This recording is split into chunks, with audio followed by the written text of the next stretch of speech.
ওম শান্তি। আজকে 12ই মে 2026-এ বাবার অমূল্য মহাবাক্য আমরা শুনব। আজকের এই মুরলির সারাংশ হলো, বর্তমান সময় হলো বিনাশকাল, তাই আত্মাদের একমাত্র কর্তব্য হলো রাজযোগের দ্বারা শিব বাবাকে স্মরণ করা এবং তার সঙ্গে সত্যিকারের ভালোবাসা স্থাপন করা। যাদের বুদ্ধি বাবার সঙ্গে প্রীত বুদ্ধি হবে তারাই সত্যযুগের উচ্চ পদ প্রাপ্ত করবে। শিব বাবা হলেন জ্ঞানের সাগর ও পতিত পাবন। তাকে স্মরণ করলেই বিকর্ম ভস্মীভূত হয়। মানুষের ভুল ধারণা দূর করতে বোঝাতে হবে যে গীতার ভগবান শ্রীকৃষ্ণ নন, পরমপিতা পরমাত্মা শিব।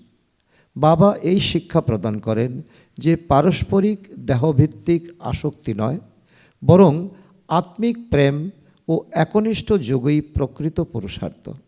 সেবা, সত্যবাদিতা, দিব্যগুণ এবং ঈশ্বর স্মরণ ছাড়া উচ্চ পদ প্রাপ্তি সম্ভব নয়। যারা মায়ার প্রভাবে বাবাকে ভুলে যায় তাদের প্রীত বিপরীত বুদ্ধি হয়ে যায় এবং তারা কম পদ পায়। অমৃতবেলায় স্মরণ ও চিন্তনের মাধ্যমে আত্মা শক্তিশালী আনন্দময় হয়। এই জ্ঞান কেবল আত্মকল্যাণের জন্য নয়, বিশ্ব কল্যাণের জন্য বটে।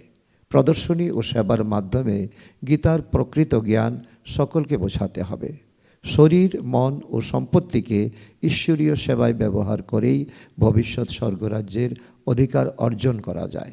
যারা সনাত হয়ে বাবার আশ্রয়ে থাকে তারাই সত্যযুগের রাজ্যভাগ্য প্রাপ্ত করে। এখন আমরা শুনব বিস্তারে। ওম শান্তি। বাবা বলছেন, মিষ্টি বাচ্চারা, বিনাশের সময় এখন অতি নিকটে এসে গেছে।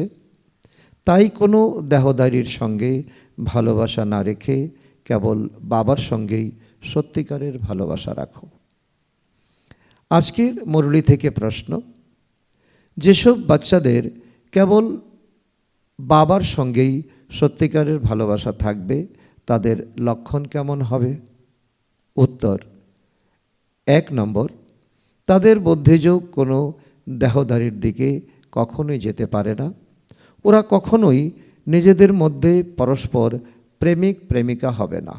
নাম্বার 2, যার সত্যিকারের ভালোবাসা থাকবে সে সর্বদাই বিজয়ী হবে। বিজয়ী হওয়ার অর্থ শতযুগে মহারাজা মহারানী হওয়া। নাম্বার 3, প্রীত বুদ্ধি সম্পন্ন বাচ্চারা সর্বদা বাবার কাছে সৎ থাকে, কিছুই লোকাতে পারে না। নাম্বার 4, প্রতিদিন অমৃতবেলায় উঠে ভালোবেসে বাবাকে স্মরণ করবে। নাম্বার 5, দধিচি ঋষির মতো সেবাতে অস্থি অর্পণ করবে। নাম্বার 6, তাদের বুদ্ধি দুনিয়ার কথাবার্তায় ঘোরাফেরা করবে না। তো বাবা আজকের মুরলিতে এবং প্রশ্ন উত্তরে এটাই আমাদেরকে ইশারা দিচ্ছেন যে এখন তোমাদের সাবধান হতে হবে, কোনো দেহদারির সঙ্গে নয়, একমাত্র বাবার সঙ্গেই তোমাদের সত্যিকারের ভালোবাসা রাখতে হবে। তাতে তোমাদের 6টি লক্ষণ ফুটে উঠবে। তোমাদের কখনো দেহদারির প্রতি বুদ্ধিযোগ যাবে না। তোমরা পরস্পর প্রেমিক প্রেমিকা হবে না। আর যে সর্বদাই বাবার ভালোবাসাতে থাকবে সর্বদাই বিজয়ী হবে, সত্যযুগের মহারাজা মহারানী হবে। তো তোমাদের সবচেয়ে প্রথমে কোয়ালিটি থাকবে তোমরা সৎ। তোমরা লুকিয়ে কোনো কাজ করবে না। অমৃতবেলা উঠে তোমাদের ব্রাহ্মণ ধর্ম পালন করবে, বাবাকে স্মরণ করবে। দধিচি ঋষির মতো অস্থিও এ যজ্ঞতে সমর্পণ করবে। আর তোমাদের অন্তিম লক্ষণ যেটা থাকবে যে তোমাদের বুদ্ধি দুনিয়ার কথাবার্তায় ঘোরাফেরা করবে না। আজকের মুরলি থেকে গীত, তিনি কখনো আমার থেকে আলাদা হবেন না, না वो हमसे जुदा होंगे না हम उससे जुदा। ওম শান্তি। ব্রহ্মার মুখজাত বংশাবলী, ব্রাহ্মণ কুলভূষণ বাচ্চারা এইরকম প্রতিজ্ঞা করছে, কারণ তাদের ভালোবাসা কেবল একমাত্র বাবার সঙ্গেই রয়েছে। তোমরা এটাও জানো বাচ্চারা যে এটা কোন সময়?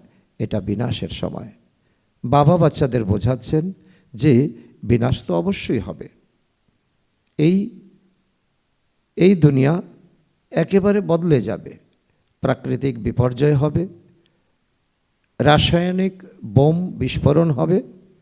বিনাশের সময় যার বাবার সঙ্গে ভালোবাসা থাকবে সেই বিজয়ী হবে, অর্থাৎ সত্যযুগের মালিক হবে।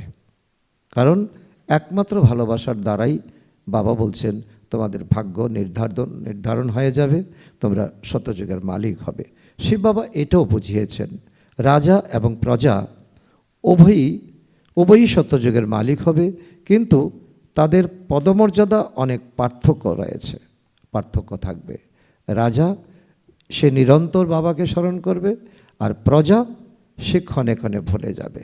তো এই পার্থক্য যদি আমার মধ্যেও থাকে, তাহলে বাবা কি বলছে, তোমার রেজাল্ট কি হবে তুমি নিজেই জেনে নাও। যদি তোমার প্রীত বুদ্ধি বাবার সঙ্গে নিরন্তর থাকে, তাহলে সেটা হলো উচ্চ পদ প্রাপ্তির একমাত্র লক্ষণ। যত বেশি বাবার সঙ্গে ভালোবাসা রাখবে, স্মরণ করবে বাবাকে, তত তোমরা ভালো পদ পাবে। বাবা এটাও বুঝিয়েছেন বাবাকে স্মরণ করলেই তোমাদের বিকর্মের বোঝা ভস্মীভূত হবে। তোমরা লিখতে পারো যে বিনাশের সময়ে প্রীতহীন বুদ্ধি হলে কি অবস্থা হয়। এটা তোমাদের কাছে একটা আর্টিকেল।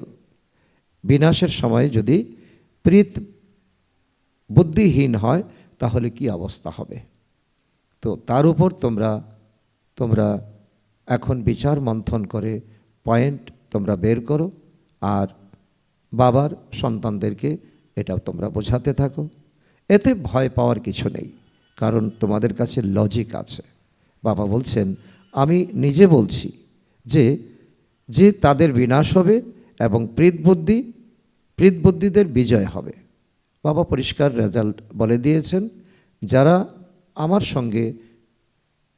সঙ্গে প্রীতবুদ্ধি থাকবে না তাদের বিনাশ হবে, আর যাদের প্রীতবুদ্ধি থাকে তাদের বিজয় হবে।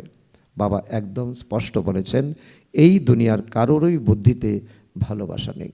বর্তমান রেজাল্ট বাবা দেখছেন, এখন আমাদের বুদ্ধি একেবারে মায়ার বিভিন্ন আকর্ষণের মধ্যে ছড়িয়ে ছিটিয়ে রয়েছে। তোমাদের মধ্যে ভালোবাসা রয়েছে।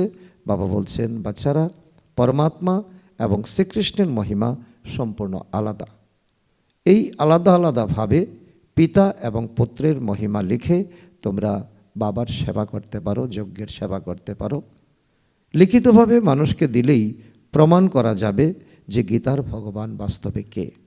এটা খুবই জরুরি, কারণ প্রত্যেক মানুষের মনে এই ভক্তির দুর্বলতা লেগে রয়েছে।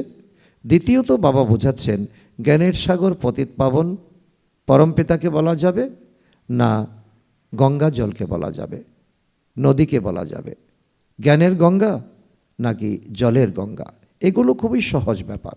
কারণ এই আর্টিকেল তোমরা এখন সকলের কাছে নিয়ে যাবে, এটার দ্বারা তোমরা লিখিতভাবে প্রমাণ করতে পারবে।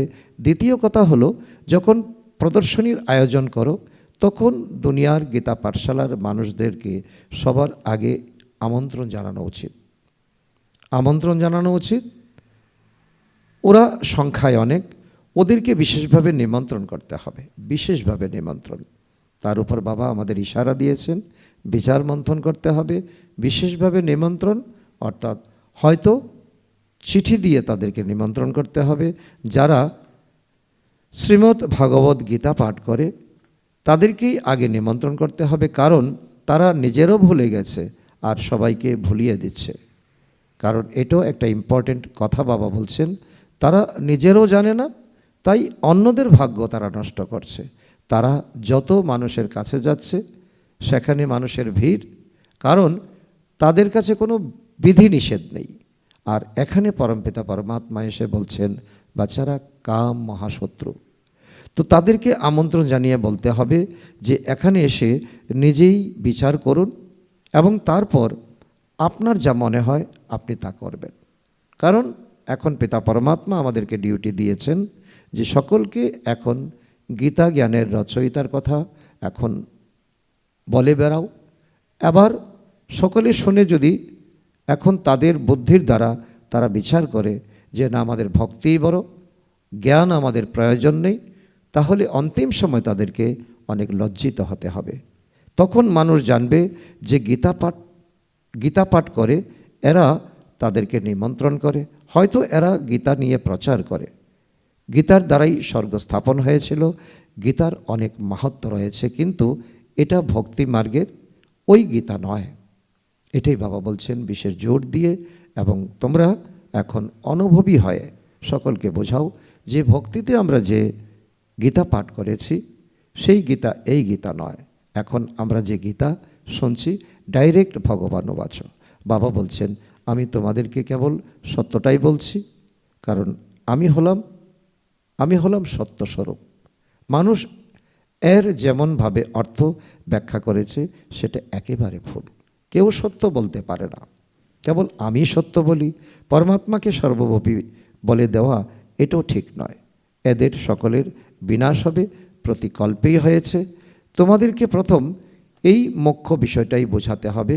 বাবা বলেছেন এই বিনাশের সময়ে ইউরোপের যাদব সম্প্রদায়ের বুদ্ধিও প্রীতিহীন, কারণ তারা বোম তৈরি করছে, তারা আগ্নেয়াস্ত্র তৈরি করছে, তার দ্বারা তাদের নিজের পরিবারের মানুষ এখন ক্ষতিগ্রস্ত হবে, প্রাণ হারাবে।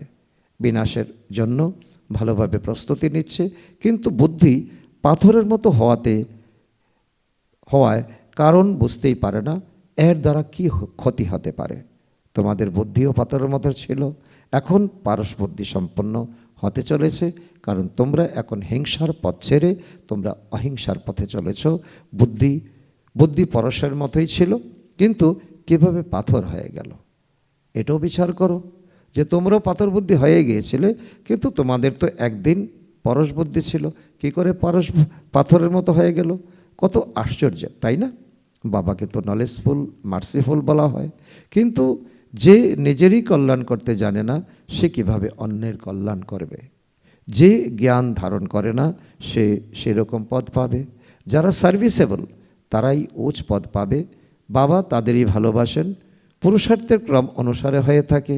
কেউ কেউ তো এটা বুঝতেই পারে না যে আমার বুদ্ধিতে বাবার প্রতি ভালোবাসা না থাকার কারণে আমার পদপ্রাপ্তি হবে না, কারণ এটা ঈশ্বরীয় পড়াশোনা। ঈশ্বরীয় পড়াশোনার নির্দেশাবলী কি? এখন 7 দিন যদি আমরা এই পাঠ্যক্রম নেই তাহলে অটোমেটিক আমরা বুঝতে পারবো। যদি এই পড়াশোনা আমরা না করি, প্রীত বুদ্ধি না হই, তাহলে আমাদের রেজাল্ট কি হবে? কেউ কেউ তো এটাই বুঝতে পারে না যে আমার বুদ্ধিতে বাবার প্রতি ভালোবাসা না থাকার কারণে আমার পদ প্রাপ্তি, উঁচু পদ প্রাপ্তি হবে না। নিজের সন্তান হোক কিংবা সৎ সন্তান, বিনাশের সময়ে যদি বুদ্ধিতে ভালোবাসা না থাকে, বাবাকে ফলো না করে, তাহলে ওখানে গিয়ে কম পদ পাবে। দিব্যগুণ ধারণ করতে হবে, কখনোই মিথ্যে কথা বলা উচিত নয়। বাবা বলছেন আমি সত্য কথাই বলছি, যে যারা আমার সঙ্গে ভালোবাসা রাখবে না তাদের পদপ্রাপ্তিও হবে না। চেষ্টা করে 21 জন্মের সম্পূর্ণ উত্তরাধিকার নিতে। বাচ্চারা চেষ্টাতে কোনো ত্রুটি রাখে না। অতএব কি করতে হবে? প্রদর্শনী কিংবা মেলায় সবার আগে দুনিয়ার গীতা পাঠশালা ব্যক্তিদেরকে নিমন্ত্রণ করতে হবে, কারণ তারা হলো সবচেয়ে আগের ভক্ত, পুরানো ভক্ত। যারা গীতা পাঠ করে তারা অবশ্যই কৃষ্ণকে স্মরণ করে, কিন্তু কিছুই বোঝে না। এখানেই গলদ লুকিয়ে আছে। কৃষ্ণ তো বাঁশি বাজিয়েছিল, কিন্তু রাধা কোথায় গেল? সরস্বতীর হাতে বীণা দেখানো হয়েছে আর কৃষ্ণের হাতে মুরলী। তো মানুষ বলে আমাদের আল্লাহ জন্ম দিয়েছেন, কিন্তু আল্লাহকে চেনে না। যারা মুসলমান তারা বলে যে আল্লাহ আমাদের জন্ম দিয়েছেন, আর সে আল্লাহ কে? আল্লাহকেই জানে না। তো ভারতেরই তো কাহিনী। ভারতেই দেবী দেবতাদের রাজত্ব ছিল, মন্দিরে ওদের ছবিকে পূজা করা হয়, অন্যান্য রাজাদের মূর্তি তো বাইরে রাখা হবে। তো যার উপরে পাখিরা কত নোংরা করে দেয়। সেজন্য বাবা বলছেন দেবী দেবতারাই মন্দিরে স্থান পায়, অন্য মহাত্মা পুণ্যাত্মা তাদের কোনো মন্দিরে স্থান নেই। রাধাকৃষ্ণ ইত্যাদি কত ফার্স্ট ক্লাস জায়গায় রাধাকৃষ্ণকে বসানো হয়, রাম সীতাকে বসানো হয়, ওদেরকে মহারাজা মহারানী বলা হয়, ইংরেজিতে বলা হয় কিং। কত, বাবা বলছেন, কত লক্ষ লক্ষ টাকা খরচ করে মন্দির বানানো হয়, কারণ ওরা পবিত্র মহারাজা ছিল। যেমন রাজারানী পূজনীয় ছিল, সেরকম প্রজারাও ছিল। তেমনি পূজনীয় থেকে পূজারী হয়ে যাও তোমরা। বাবা আমাদের ইতিহাস বলছেন, অতএব মুখ্য বিষয় হলো বাবাকে স্মরণ রাখা। কারণ যে আমাদের জীবনের ইতিহাস বলে দিচ্ছে, আদি মধ্য অন্তের যে জ্ঞান দিচ্ছেন, তাকে তো অবশ্যই স্মরণ করতে হবে। বাবাকে স্মরণ করার অভ্যাস করলেই জ্ঞান ধারণ হবে। একজনের সঙ্গে ভালোবাসা না থাকলেই অন্য অনেকের সঙ্গে ভালোবাসা হয়ে যায়। সেই কথা বাবা বলছেন, এই একজন যিনি আমাকে এই দুনিয়াতে পাঠিয়েছেন, তাকে ভুলে গেলে তখন আমরা দেহদারিতে ফেসে যাই। এমন কিছু সন্তান আছে যারা একে অপরকে এতটা ভালোবাসে যে শিব বাবাকে অতটা ভালোবাসে না। শিব বাবা বলেছেন, তোমাদের বুদ্ধি আমার সঙ্গে যুক্ত করা উচিত, নাকি একে অপরের প্রেমিক প্রেমিকা হওয়া উচিত। বাবা বলছে যে তোমাদের তো এখন বুদ্ধিকে চালিত করতে হবে। তোমরা এখন বিচার মন্থন করে দেখতে হবে যে ভগবানের সঙ্গে প্রীত বুদ্ধি রাখা, নাকি মানুষের সঙ্গে প্রেমিক প্রেমিকা হওয়া। তারপর আমাকে একেবারে তোমরা ভুলে যাও। তোমাদেরকে আমার সঙ্গে বুদ্ধি যুক্ত করতে হবে। এর জন্য পরিশ্রম করতে হয়। যে পরিশ্রম করে বুদ্ধি যুক্ত করতে পারবে, সে উচ্চ পদ প্রাপ্ত করবে। বুদ্ধিযুগ অন্যদের থেকে বিচ্ছিন্ন হয় না। শিব বাবাকে স্মরণ না করে কেবল সারাদিন একে অন্যের কথা স্মরণ করে। তো বাবা যদি তাদের নাম বলে দেন, তবে তারা ট্রেটার অর্থাৎ বিশ্বাসঘাতক হয়ে যায়। হয়তো বাবার ঘরে আসতো, বাবার ঘরে আসাটাই বন্ধ করে দেবে, তারপর গালি দিতেও দেরি করবে না। এই বাবাকে যদি গালি দাও, তবে শিব বাবাও সঙ্গে শুনে নেবেন। ব্রহ্মার কাছে পড়াশোনা না করলে শিব বাবার কাছে পড়াশোনা করতে পারবে না। ব্রহ্মাকে ছাড়া তো শিব বাবা বলতেই পারবেন না। সেজন্য একত্রে যে বাপ দাদা আছেন, তো ব্রহ্মাকে অবজ্ঞা করা মানে শিব বাবাকে অবজ্ঞা করা। সেই জন্য বাবা বলছেন, ব্রহ্মাকে রেসপেক্ট করো, ব্রহ্মার কাছে আসো পড়াশোনা করতে। তো ব্রহ্মাকে রেসপেক্ট করা মানে শিব বাবাকে রেসপেক্ট করা। সেজন্য বাবা বলেন, তাই তিনি সাকার বাবাকেই জিজ্ঞাসা করতে বলেন। অনেক ভালো ভালো সন্তান আছে যারা সাকার বাবাকে সম্মান করে না, রেসপেক্ট করে না। ওরা ভাবে উনি তো পুরুষার্থী, উনিও স্টুডেন্ট, আমরাও স্টুডেন্ট, সুতরাং ওনার কাছে যাব কেন? পুরুষার্থী তো সকলেই। বাবা তার উত্তরে বলছেন, কিন্তু তোমাদের তো মাতা পিতাকে ফলো করতে হবে। কাউকে বোঝালে বুঝে যায়, কারো ভাগ্যে না থাকলে বুঝতেই পারে না, তর্ক করতে থাকে, সার্ভিসেবল হয় না।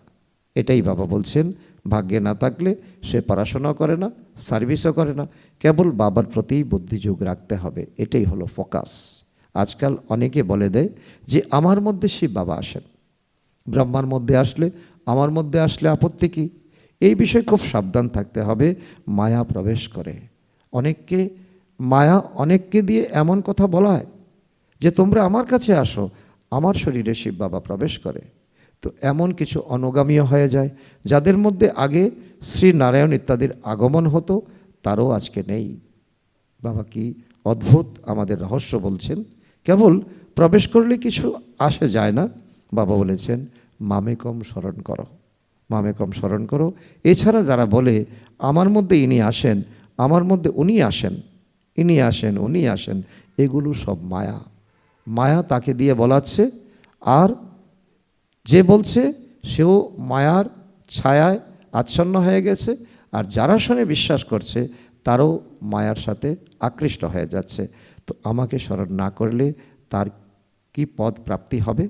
যতক্ষণ না পর্যন্ত বাবার সাথে সরাসরি যুক্ত হচ্ছ, ততক্ষণ কিভাবে পদ পাবে, আর কিভাবে ধারণা হবে, কিভাবে তোমরা সার্ভিসেবল হবে?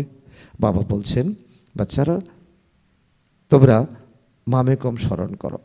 আমি ব্রহ্মার দ্বারাই বোঝাই, ব্রহ্মার দ্বারাই আমি স্থাপন করছি। ত্রিমূর্তিকেও বোঝা প্রয়োজন। কি করে ব্রহ্মার দ্বারা বাবা স্থাপনা করছেন, বিষ্ণুর দ্বারা পালনা, আর শঙ্করের দ্বারা বিনাশ। কেউ কেউ ব্রহ্মার ছবি দেখে বিগড়ে যায়, শুরুতে এমন অ্যান্টি হয়ে গিয়েছিল।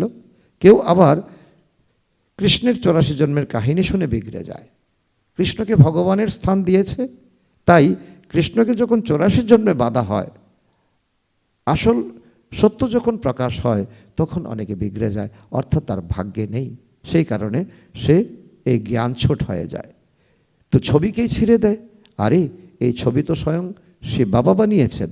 তাই বাবা বাচ্চাদের বলছেন, তো ভুলে যেও না, কেবল বাবাকে স্মরণ করতে থাকো। যারা বন্ধনে আছে তাদেরও কান্নাকাটি করা উচিত নয়, ঘরে বসেই বাবাকে স্মরণ করতে থাকো।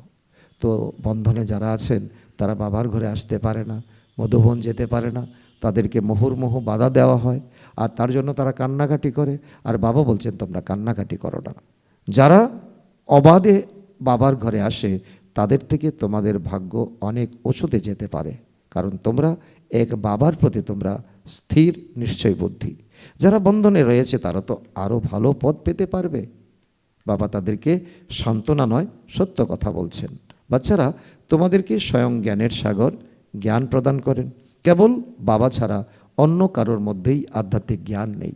পরমপিতা পরমাত্মাই হলেন জ্ঞানের সাগর, তাকেই মুক্তিদাতা বলা হয়। এর জন্য ভয় পেলে হবে না। বাবা বাচ্চাদের বোঝাচ্ছেন, বাচ্চাদেরকে আবার অন্যদের বোঝাতে হবে, কারণ নিজে বুঝলে হবে না, নিজে বুঝে অন্যদের বোঝাতে হবে। বাবা এও বলেছেন, তো আমাকে স্মরণ করলে কি পাবে তোমরা? সদ্গতি পাবে। কারণ মায়া তোমাদেরকে আর দেহদারি তোমাদেরকে সদ্গতি দিতে পারবে না। শতযুগে রাম রাজত্বে থাকে, কলিযুগে নয়। কলিযুগে রাম কোথা থেকে আসবে? শতযুগে একটাই রাজ্য থাকবে, এক রাজ্য, এক ভাষা, তো এক ধর্ম। এইসব বিষয়গুলি তোমাদের বুদ্ধিতে ক্রমানুসারে ধারণ হয়।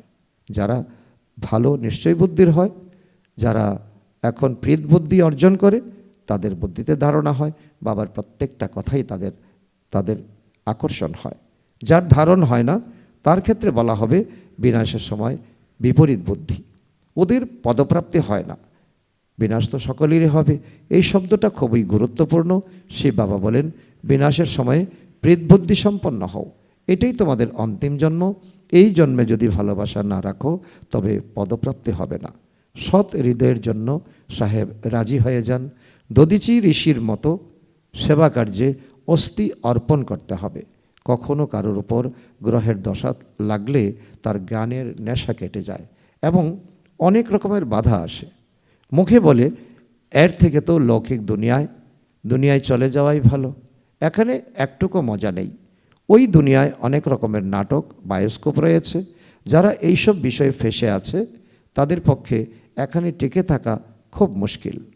তবে পুরুষার্থ করলে উচ্চ পদপ্রাপ্তি হবে, হাসি খুশি থাকতে হবে। এই বাবা নিজেও বলেন যে ভোরবেলা উঠে স্মরণ না করলে মজা আসে না। শুয়ে থাকলে কখনো কখনো ঘুম চলে আসে, উঠে বসলে ভালো ভালো পয়েন্ট বেরিয়ে আসে, খুব মজা হয়। সেই জন্য বলছেন তোমরা ব্রাহ্মণ হয়ে অমৃতবেলা তোমরা পালন করো। এখন আর সময় খুব সামান্য বাকি আছে। আমরা বাবার কাছ থেকে বিশ্বের রাজত্ব নিচ্ছি।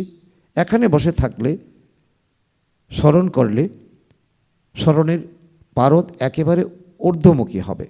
ভোরবেলা উঠে চিন্তন করলে সারাদিন কি হবে? খুশিতে থাকা যায়। সকালের মুঠি সারাদিনের ক্ষতি হয়ে যায়। যদি খুশি না থাকে তাহলে নিশ্চয়ই বুদ্ধিতে বাবার প্রতি ভালোবাসা নেই। অমৃত বেলায় একান্তে ভালো সময় পাওয়া যায়। যত বেশি বাবাকে স্মরণ করবে তত খুশির পারদ ঊর্ধ্বগামী হবে। এই পড়াশোনাতে বাবাকে ভুলে গেলেই কি হবে? গ্রহের দশা লেগে যাবে, শনির দশা লেগে যাবে, রাহুর দশা লেগে যাবে। তো বাবার কাছ থেকে উত্তরাধিকার নেওয়ার জন্য বাবা আমাদের বিধান দিচ্ছেন, মন, বাণী এবং কর্মের দ্বারা তোমাদের সেবা করতে হবে। মনের দ্বারা মনসা সেবা করা, বাণীর দ্বারা জ্ঞান প্রদান করা, আর কর্মের দ্বারা গুণ প্রদান করা। এই সেবাতেই এই অন্তিম জন্ম অতিবাহিত করতে হবে। যদি এখন দুনিয়ার অন্যান্য ব্যাপারে ব্যস্ত হয়ে যাও তবে এই সেবা কবে করবে? কাল করে একদিন মরেই যাবে। বাবা স্বর্গে নিয়ে যাওয়ার জন্য এসেছেন। এখানে যুদ্ধের সময় কত মানুষ মারা যায়, কত মানুষ দুঃখ পায়, ওখানে কোনো যুদ্ধ হবে না সত্যযুগে।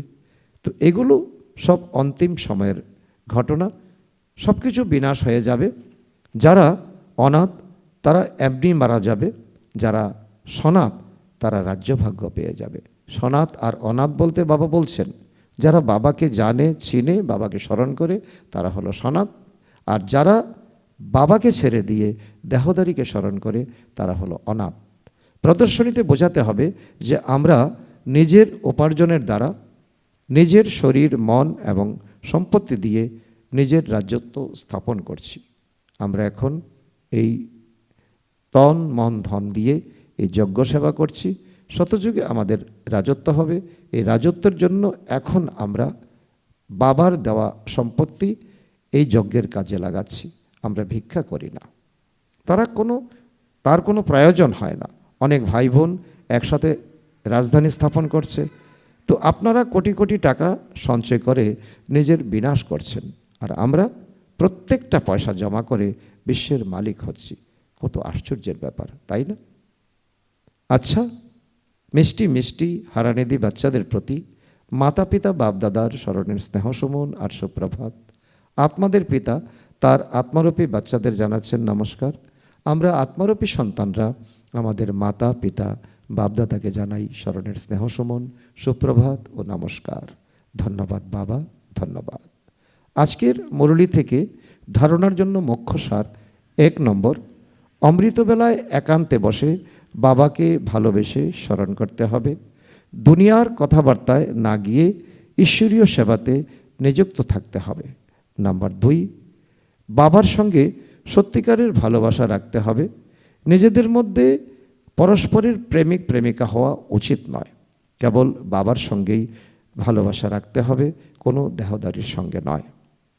আজকে বাপদাদার মধুর বরদান আমাদের বাচ্চাদের প্রতি: সর্বশক্তির সম্পত্তির দ্বারা সম্পন্ন হয়ে দাতা হওয়ার জন্য বিধাতা বরদাতা ভব।